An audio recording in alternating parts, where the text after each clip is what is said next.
Nós já estamos de volta com o nosso cotidiano, agora na sala. Você sabe que nós prestamos serviço e todo o programa, toda semana a gente traz um assunto à tona para debater e discutir com você aí de casa sobre o que está acontecendo na sociedade brasileira. Hoje eu tenho a honra de receber duas autoridades num assunto que nós queremos tratar com você de casa. O tema é maioridade penal. Você sabe que é um assunto que dá pano para manga. E para discutir esse assunto, hoje eu recebo aqui o doutor Ciro Darlan, desembargador do Tribunal de Justiça do Rio de Janeiro, e o doutor Roque Zé, advogado, também autoridade no assunto. Muito boa noite aos senhores. Obrigado pela presença no nosso programa.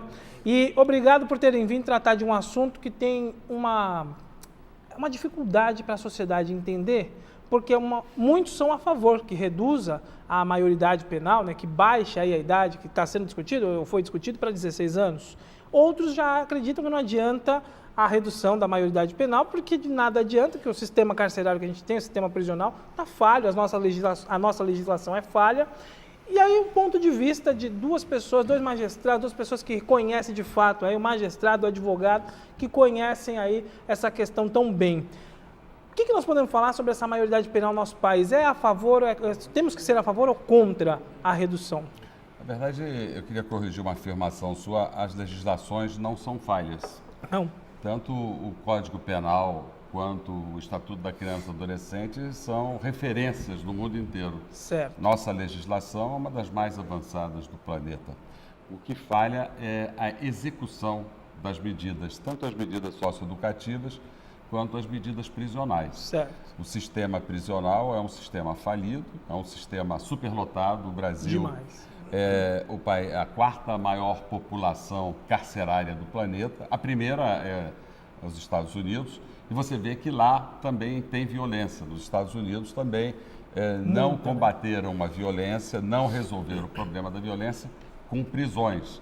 Não seremos nós aqui um país ainda em fase de desenvolvimento, com uma desigualdade social como não há em outro lugar do planeta e com problemas econômicos, financeiros e morais, certo, né, muito grandes, que iremos resolver com o aumento da população carcerária a questão da violência. Nos países em que tentaram reduzir a maioridade penal, voltaram atrás, porque nem reduziu a violência e nem resolveu o problema dos adolescentes. Certo.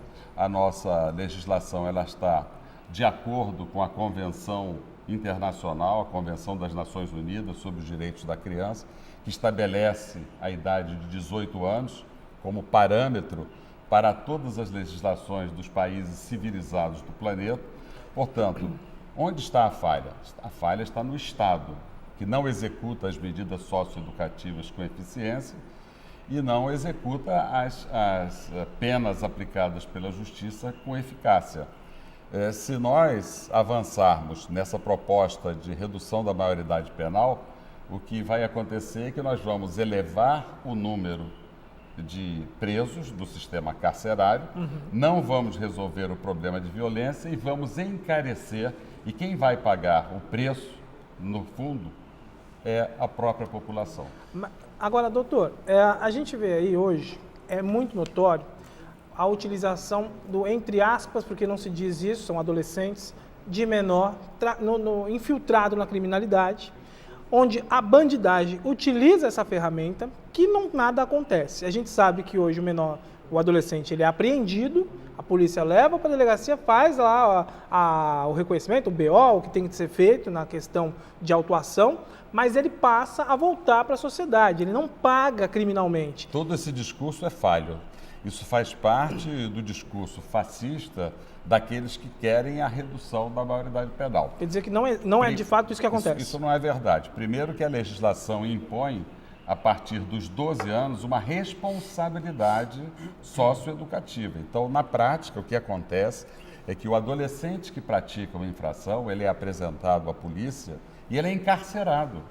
Ele é encarcerado? Ele é encarcerado, ele fica encarcerado por 45 dias. Isso não é propagado? Pois é, porque o que interessa à grande mídia é justamente que passe a redução da maioridade penal, porque aumenta o número de excluídos na sociedade. Isso interessa ao poder econômico, ao poder midiático, e aquelas pessoas que querem ainda a volta da escravidão. A escravidão moderna é o sistema penitenciário. Quando você quer se desfazer de uma pessoa, porque ela é negra, porque ela é pobre, porque ela é mendiga, então você coloca dentro do sistema penitenciário. Antigamente era a escravidão que excluía. Hoje o sistema penitenciário é a grande senzala da sociedade brasileira moderna. Porque, na verdade, o que tem que ser dito é que o adolescente, a partir de 12 anos, ele recebe uma medida socioeducativa. Tá. E outra coisa também que é falho, faz parte dessa propaganda que engana a população, certo. Porque você disse, e aí você tem razão, a maioria da população quer a redução da responsabilidade penal, porque a maioria da população está mal informada. Porque a maioria da população não sabe que apenas 1% dos atos infracionais de natureza grave é praticado por adolescentes menores de 18 anos. 1%. Se você duvidar disso que eu estou falando, se o nosso telespectador duvidar, entra no site do Ministério da Justiça e vai ver lá que lá tem todos os dados e a criminalidade adulta e a criminalidade infanto-juvenil, a criminalidade dos adolescentes do Brasil representa 1%. E é esse 1% que tem incomodado tantas pessoas e que tem conduzido a essa propaganda de redução da responsabilidade penal. Então ele paga, o adolescente paga claro. Sim pelo ato ilícito que ele fez. Claro que paga. Se alguém duvida, vai lá na Ilha do Governador, onde tem um sistema socioeducativo. Hoje no Rio de Janeiro nós temos 1.700 adolescentes presos, privados da liberdade, cumprindo a medida de internação. Eles têm um prazo para ficar ou é conforme a pena não, varia? A pena varia de acordo com a gravidade do ato infracional e de acordo também com a resposta que ele dá. Ao contrário do adulto, o adulto recebe uma pena fixa, 30 anos de prisão. Isso. Um adolescente recebe uma medida de internação e a cada 6 meses ele é reavaliado pelo juiz. E ele pode ficar até 3 anos em privação de liberdade.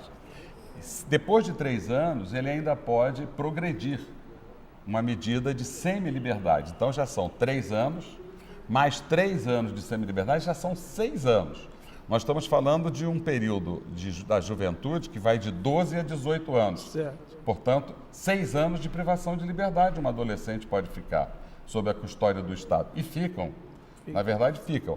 Agora, onde é que está a falha? A falha está na falta de políticas públicas, na falta de prevenção.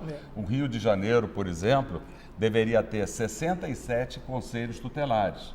Não tem. A realidade hoje é quanto? Só tem 17 conselhos tutelares. O ideal seriam 67. 67, porque a lei diz que é um conselho tutelar para cada 100 mil habitantes. Certo. Então, o que a sociedade tem que se dar conta e cobrar do governo é que é preciso investir em políticas públicas, é preciso investir na prevenção para impedir, para evitar que o adolescente venha a ser utilizado como mão de obra na criminalidade. Entendi. O doutor Ciro Darlan, deu para perceber, ele é contra, então, a redução da maioridade penal e já argumentou o porquê disso. Já o doutor Roque, advogado, que também é nosso convidado, já é a favor. Doutor Roque, uma boa noite para o senhor. Nós vimos aqui a fala do nosso desembargador falando aqui, nós vimos que o que falha, então, é a questão da ressocialização aí, né? Olha, boa noite a todos. Eu ouso divergir do nobre colega aqui, do eminente desembargador, que é um verdadeiro estudioso do problema do menor no estado do Rio de Janeiro. Realmente tem autoridade, sim, para fazer essas colocações e muito bem colocadas neste momento e em todo lugar que ele faz essas colocações. Acontece, João, que a situação está sendo vista por determinados ângulos e o mais importante não é visto pela nossa legislação. Eu até concordo que a nossa legislação ela é boa, mas é uma legislação ainda frágil e falha. Tanto o ECA como o Código Penal são dois, hoje, instrumentos para tentar inibir a ação do menor, ainda que merecem imediatamente, urgentemente, serem reexaminados pelo Congresso Nacional. Só para você ter uma ideia, João, o que nós temos que saber colocar e até as pessoas que defendem também, eu sou contra a menoridade, é saber colocar e distinguir uma coisa muito importante: impunidade e imputabilidade. Certo. Em momento algum, os grandes debatedores, inclusive o Ciro Darlan aqui, eu gostaria de colocar uma das partes mais importantes, que a lei e as pessoas que são contrários à redução da menoridade penal não visualizam, que é o caso da imputabilidade. A situação é muito grave. Por quê? Existe uma diferença muito grande entre punição e impunibilidade e imputabilidade. A diferença é muito grande. Ou seja, impunibilidade é quando não se pune alguém que pratica uma ação. E isso, lamentavelmente... Que é o que vendem hoje, né? Contestando aqui o que o desembargador colocou, lamentavelmente, a nossa legislação, que ele até colocou um pouquinho, bastante evoluída para o mundo, ela não faz ainda o dever de casa. A nossa legislação ela é falha. Então, por exemplo, imputabilidade, impunibilidade é não punir, é deixar de punir. Certo. A nossa legislação, para o menor infrator, ela não satisfaz hoje a nossa sociedade. Por isso seria esse ela número teria que de ter uma 1%, mudança, mas que exatamente, assusta, né? Só para se ter uma ideia, eu até uso o percentual dos contrários à redução de 1%. Qual o temor que eles têm de aumentar a maioridade para 18 anos se apenas 1%? Então você já viu que a maioria absoluta da criança, dos menores, dos adolescentes, já estão fora de qualquer lei que vier. Por quê? Porque é 1% só. Isso é bom, isso é um dado verdadeiro. Isso é bom para o Brasil. Acontece, João, que se nós voltarmos, o doutor Ciro até falou do tempo da escravidão, mas se nós voltarmos a 1830, nós vamos observar que a menoridade penal naquela época, a maioridade penal, desculpa, era de 14 anos. 14 anos. 14 anos. Em 1898, se não me falha a memória, passou para 9 anos. 1898. 1890, passou para 9 anos a menoridade penal. Em 1930, passaram para 14 anos. E em 1940, com a instituição do novo Código Penal, voltou-se a menoridade aos 18 anos. Então, vê, nós já tivemos essas mudanças no Brasil.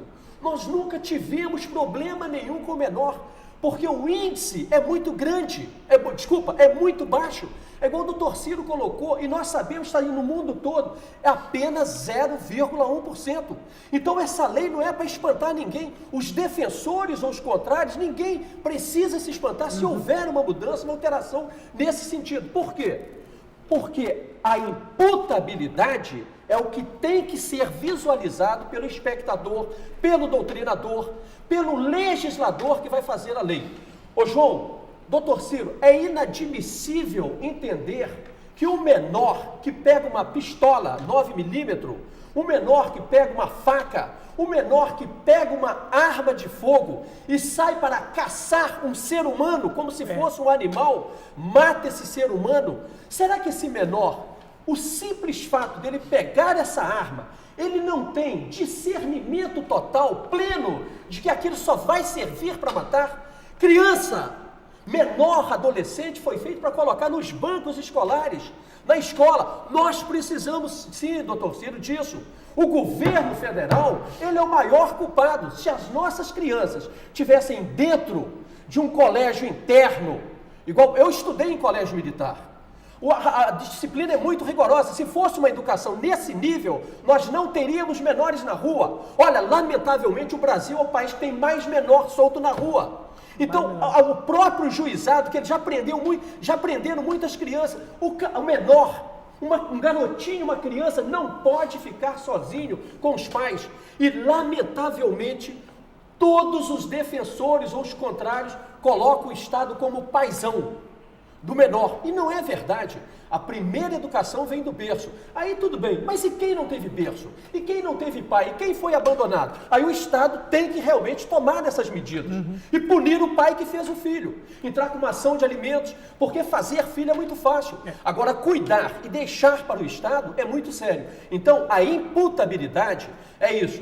Imputar alguém, o que significa? Essa pessoa que praticou esse ato, a mudança da lei, ela só é nesse sentido. A mudança da lei vem nesse sentido. Olha, nós vamos mudar a lei. Nós vamos mudar a lei por quê? Você acha que um garotinho de 12 anos, no século passado, tem o mesmo discernimento de um garotinho ou um jovem de 1900, de 2015? Totalmente diferente. Não dá para comparar. Hoje nós temos o mundo da globalização. Todo mundo está conectado, todo mundo sabe o que é o certo ou errado, todo mundo sabe diferenciar o mal do bem. Não então, é falta de informação. Não é por falta de informação. Então, nós temos toda a legislação relativa ao menor, nós temos que tomar como fundamento, como base, como coluna mestra, uma única coisa, a imputabilidade. Essa criança, quando praticou isso, ela sabia que aquilo era um crime? Sabia. Então ela tem que ser punida por isso. Por essas razões, eu entendeu? Que essa mudança tem que ser feita assim. E não vai prejudicar nenhum menor. Vai prejudicar, sim, aquele menor que não é mais um menor, não é mais uma criança. Já é um marginal que, lamentavelmente, eu também vou discordar, que não adianta colocar em nenhum asilo, em nenhuma casa de detenção, que não vai resolver o problema dele. Tem que dar a punição, como o caso do Champinha, por exemplo. Certo. Entendeu? Tem que vir a punição e tem que vir muito mais pena. Ele não pode sair. Não pode, não tem condições, ele tem que responder do tamanho dele, do que ele já fez ali dentro. Essa pessoa tem que responder como se fosse, sim, um crime adulto. Eu não estou falando para colocar ele no meio dos adultos. Outra falha do Estado, pegar essa criança e colocar no presídio correto, sem a mistura. Os Estados Unidos, por exemplo, nós temos lá a criminalidade lá para o menor, a imputabilidade lá, 7 anos já responde. Na Índia, 7. Nos países nórdicos, Espanha, Finlândia, esses países todos, a menor idade penal são 12 anos. Na Itália, Alemanha, são 14 anos. Eu ouvi o doutor Roque Só com muito respeito, mas quando ele começa a faltar com a verdade, eu tenho que interferir, porque não é verdade isso que o senhor está falando. A imputabilidade penal na Espanha é 18 anos, é 14 anos, como é aqui no Brasil, a imputabilidade socioeducativa. Exatamente. Mas aqui no Brasil é 12, na Espanha é 14. Aqui no Brasil é 12, na Alemanha é 14. Então não venha, esse discurso falso é que engana a população. Nós temos que falar aqui exatamente a verdade. Não é verdade que nos países que o senhor falou, ibéricos, a responsabilidade penal é de 12, 14 anos. Não é verdade. A verdade é que lá é 18 anos, a verdade é que no Japão é 21 anos. A verdade é que nos Estados Unidos, em 20 estados da Federação Norte-Americana dos Estados Unidos, é 18 anos, em alguns estados é 7 anos, mas muito pouco, mas a grande maioria já é 18 anos, porque a sociedade americana está repensando isso. E ao contrário da digressão que fez o Dr. Roque voltou ao século XVIII. Falou, olha, no século XVIII era 9 anos. 1830. Depois passou a 14. Quer voltar atrás, Dr. Roque? O senhor quer que a nossa sociedade ande para trás? Nós andamos para frente. A nossa civilização, nós nos civilizamos. Então, hoje é 18 anos porque houve um avanço na civilização. Lá no passado, se Vossa Excelência quiser regredir mais, os filósofos chineses diziam que é melhor educar uma criança do que punir. Então, vamos seguir a filosofia chinesa, vamos educar para evitar ter que punir. E lá atrás, no Código de Hammurabi, que Vossa Excelência conhece tão bem, dizia que era olho por olho, dente por dente. Mas o que Vossa Excelência está querendo é que o Brasil ande para trás.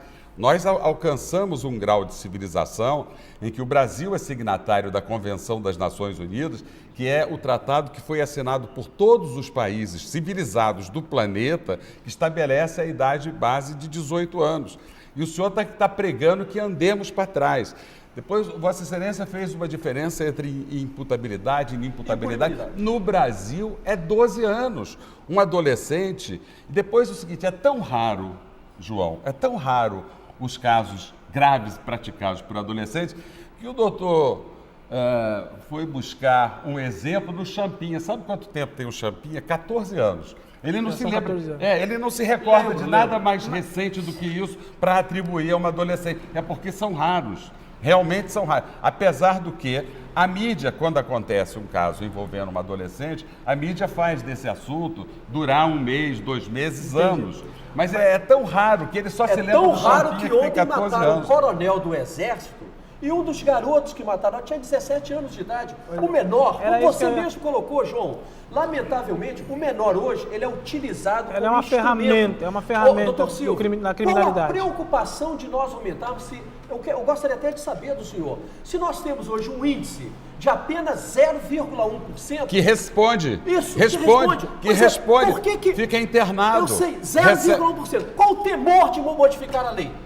Qual o temor? O temor é muito baixo. O temor é que nós vivemos numa civilização que não permite mais a regressão da tortura medieval que é o nosso sistema penitenciário. O senhor conhece o sistema penitenciário brasileiro? O senhor já esteve lá para ver que é uma situação de tortura, uma situação degradante, é lamentável. Uma situação de falta de respeito à dignidade da pessoa humana. Superlotação. Pois é, se o senhor conhecer, o senhor que não custa vai caro, mais... né, doutor? Que custa caríssimo. Esse custa argumento caríssimo. que você levantou, João, é importantíssimo.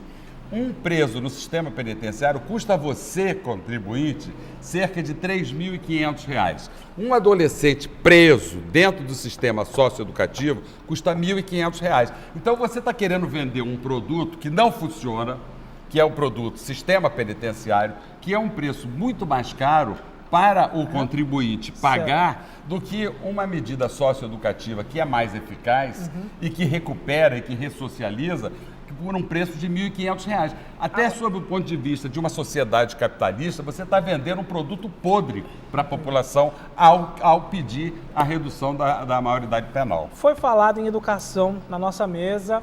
Agora, e também foi falado o número, né, o valor que cada preso e cada adolescente custa hoje para o contribuinte. E para educá-lo, para evitar que ele vá para a marginalidade, se é que isso é possível, eu não sei, porque num país e no mundo que vivemos hoje, está difícil dizer que a educação por si só consegue controlar essa molecada, que tem cada dia mais acesso a armamento, a criminalidade, a bandidagem. Você vê traficante e chefe de tráfico hoje com 15 anos de idade. Bom. Você vê hoje gente matando, como o doutor falou, e o senhor também disse aqui, que tem esses menores, os adolescentes, matando, vão sim para a cadeia, vai-se para a delegacia, fica até preso e tem que cumprir lá o regime deles. Mas educar seria uma saída? Quanto custaria isso para a gente? E se de fato isso funcionaria? Funcionaria somente na educação? Tratar com educação essa, vamos dizer, a grosso modo, a molecada que está aí hoje para o crime? Que eles estão abertos para o crime hoje. Voltando ao ditado chinês, é preciso educar para não ter que punir. Os filósofos chineses falavam isso.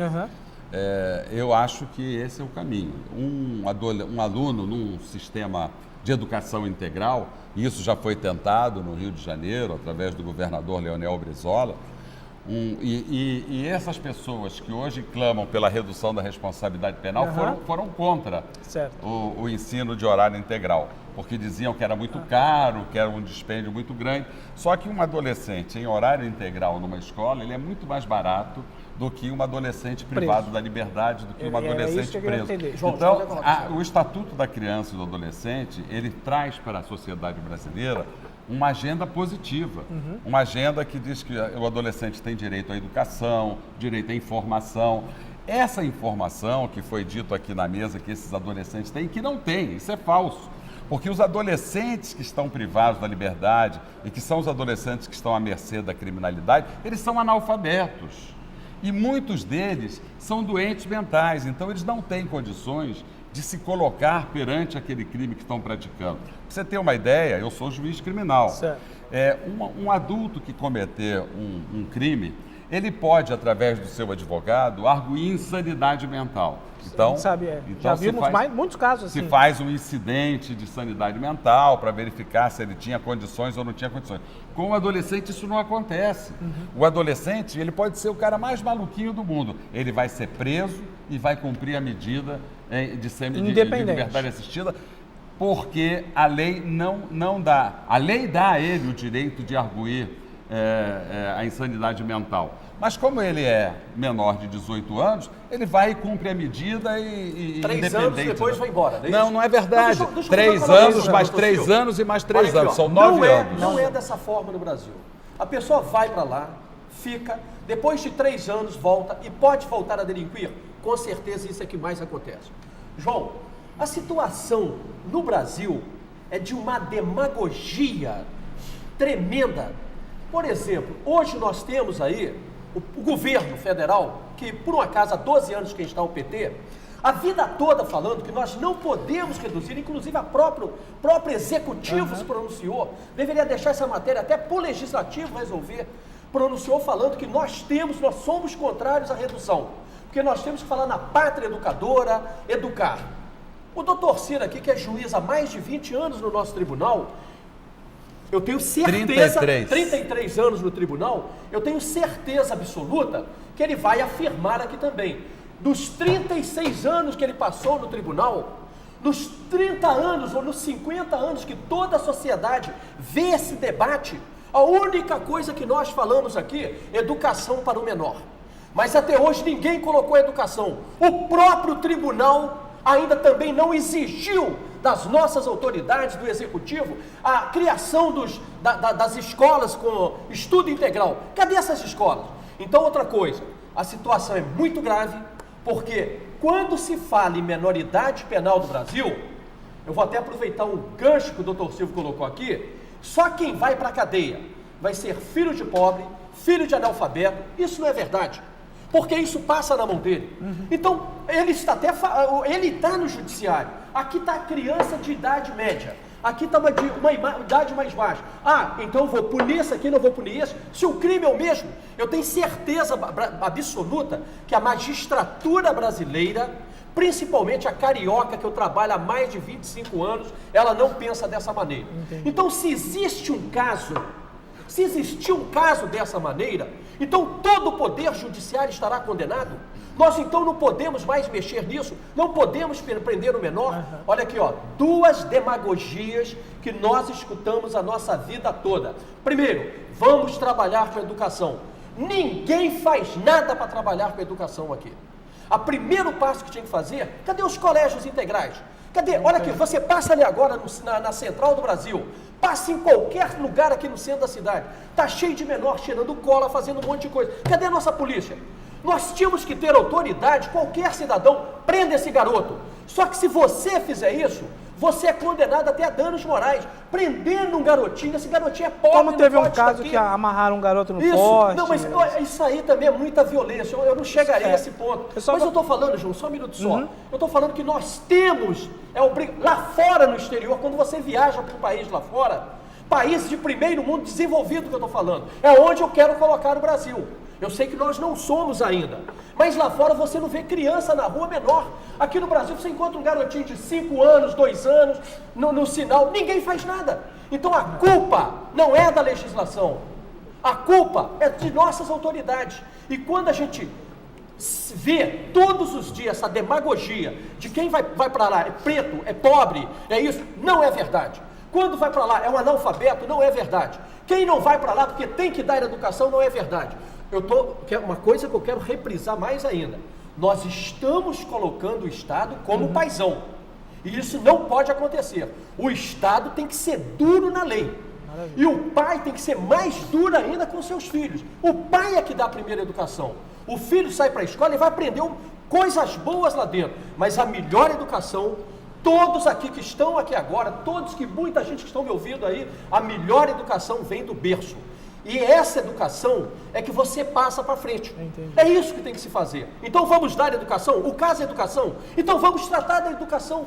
Entendeu? Agora, se mudar o código, a briga hoje é para mudar. Vamos reduzir a educação para 18 anos, para 16 anos. Eu vou até falar, doutor Ciro, eu acho que não deveria ser 16. Eu acho que deveria ser 12 anos. 14, 12 anos, já é 12 entendeu? anos. Pois é, não, mas 12 anos para responder criminalmente, a pessoa sai, não adianta. Ele compra a medida protetiva, compra a medida... Não é medida protetiva, é socioeducativa. Doutor Ciro, eu sei, a medida lá, sócio dele lá, 3 anos depois Não é ele volta. sócio dele, Ele é volta, socioeducativa. Mas ele vai voltar a fazer a mesma coisa. Agora, se tivesse Não volta, uma não. lei... A reincidência é de 30%. A reincidência do adulto é de 70%. Outra coisa, não tem nada a ver com o governo do PT. É contra a redução da maioridade penal. O governo do PT, não, todos não tem os nada governos. a ver. Vou dizer para o senhor. Eu estou falando que agora o que a gente mais ouve é isso. Contra a redução da maioridade penal, a Unicef, a Ordem dos Advogados do Brasil, o Conselho Nacional do Ministério Público, a Associação Nacional dos Magistrados, todas essas entidades respeitabilíssimas, inclusive a OAB, a CNBB, todas essas são contra a redução da maioridade penal, porque não querem tratar crianças e adolescentes como objetos, que o senhor falou assim, vai lá e prende a criança que está na rua. Prende não, vai lá, acolhe e dá a ele os seus direitos. Não, dá a ele os seus direitos. Mas não é com polícia. Mas ele não pode ficar na rua. Não pode, mas é isso que eu estou falando. Mas o senhor está falando para a polícia. Não é uma ação de polícia. Quem que faria essa apreensão? O Conselho Tutelar, se o Conselho Tutelar funcionário. Mas ele deveria estar ali para isso. Sim, mas e nós não temos. Nós não temos. Exatamente. Olha aqui, a questão o é que nós temos que fazer é o seguinte, e é isso que é lei no Brasil e não existe, e não funciona. As nossas leis, nesse ponto aí, elas são precárias, tanto o ECA é de 90, a Lei 8.069 de 90, é uma lei que já merece ser reexaminada. Outra coisa, eles estão falando aí, João, absurdamente, que para reduzir a idade de 18 para 16 anos, isso afronta as cláusulas pétreas da Constituição. E afronta. Isso não é verdade. Afronta. Não é verdade. O Brasil é signatário de um tratado internacional. Para romper o tratado internacional, tem que mudar a Constituição. Muito bem. Olha, é um assunto de extrema importância. A gente está vendo aqui que uma palavra dita puxa o assunto e a gente poderia ficar aqui o programa inteiro, mas eu tenho que liberá-los. Eu queria agradecê-los, de fato, a presença hoje. O doutor Ciro Darlan, desembargador do Tribunal de Justiça do Estado do Rio de Janeiro. Muito obrigado, muito boa noite pelo ponto de vista hoje dado aqui em relação à maioridade penal e os esclarecimentos dados a nosso telespectador e à comunidade, à sociedade brasileira hoje, para que possa entender, disseminar um pouquinho o que é esse assunto da maioridade penal. Assim também agradeço ao doutor Roque Z, advogado na área. Doutor, muito obrigado mais uma vez por ter vindo, também exposto o seu ponto de vista e esclarecido a população. E é claro, a gente tem que ver os dois lados. Nós tivemos aqui duas autoridades hoje falando de um assunto que tem uma sensibilidade muito grande, é tratar de adolescente, de criança, criminalmente falando, o nosso país tem muito que desenvolver para que haja punição, para que haja a ressocialização de cada ser desse aí que for apreendido e o nosso sistema prisional que a gente sabe que não funciona como foi dito hoje aqui nessa nossa discussão. Só um minuto só. O menor, ele pode assassinar, matar, ele não cometeu crime.